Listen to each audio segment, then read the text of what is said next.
আসসালামু আলাইকুম ওরহমতুল্লাহি ওবরাকাতুহু। প্রিয় দর্শক, আজকে আমি জানাবো আপনাদেরকে রসুল পাক সাল্লাল্লাহু আলাইহি ওয়াসাল্লামের পছন্দের খাবারের তালিকায় কী কী ছিল। নবী করিম সাল্লাল্লাহু আলাইহি ওয়াসাল্লামের গোশত পছন্দ ছিল। আমরা যেমন জানি লাউ, মিষ্টি ইত্যাদি নবী করিম সাল্লাল্লাহু আলাইহি ওয়াসাল্লাম পছন্দ করতেন, তেমনি তিনি গোশতের মাংস, গরু, উট এগুলো তিনি পছন্দ করতেন। আসুন আমরা একটি হাদিস শ্রবণ করি। আবু উবায়দা রাদিয়াল্লাহু তাআলা আনহু থেকে বর্ণিত হাদিসটি শামাইলে তিরমিজিতে বর্ণনা করা হয়েছে।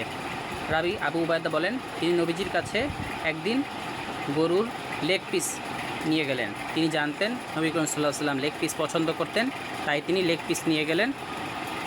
এরপর রাসূল পাক সাল্লাল্লাহু আলাইহি ওয়াসাল্লামকে তিনি আপ্যায়ন করেন সেই লেগ পিস দিয়ে।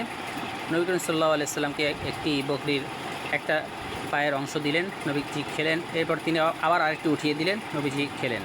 এরপর তিনি রাসূল করিম সাল্লাল্লাহু আলাইহি ওয়াসাল্লাম আবার তাকে যখন লেগ পিসটা চাইল, তখন আবু উবায়দা বললেন যে, হে আল্লাহর রাসূল, একটি বকরিতে তো মাত্র 2টি পা থাকে, তখন সামনে তো 2টি পা।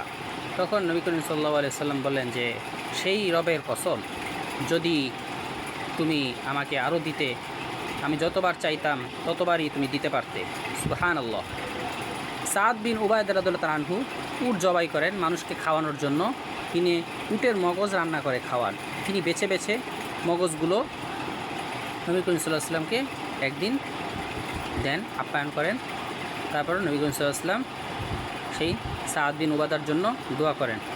তাই আমরা এই কোরবানি উপলক্ষে যারা যারা যতগুলো এই খাবার গরু খাই কিংবা অন্যান্য খাসি, বকরি যেগুলো আমরা কুরবানি দিয়েছি, এগুলো আমরা সোয়াবের নিয়তে যদি খাই, তাহলে আমরা আশা করা যায় আল্লাহর দরবারে যে আল্লাহ তাআলা আমাদের এর মাধ্যমে একটি সুন্নতের উপর আমল করার তৌফিক দান করবেন।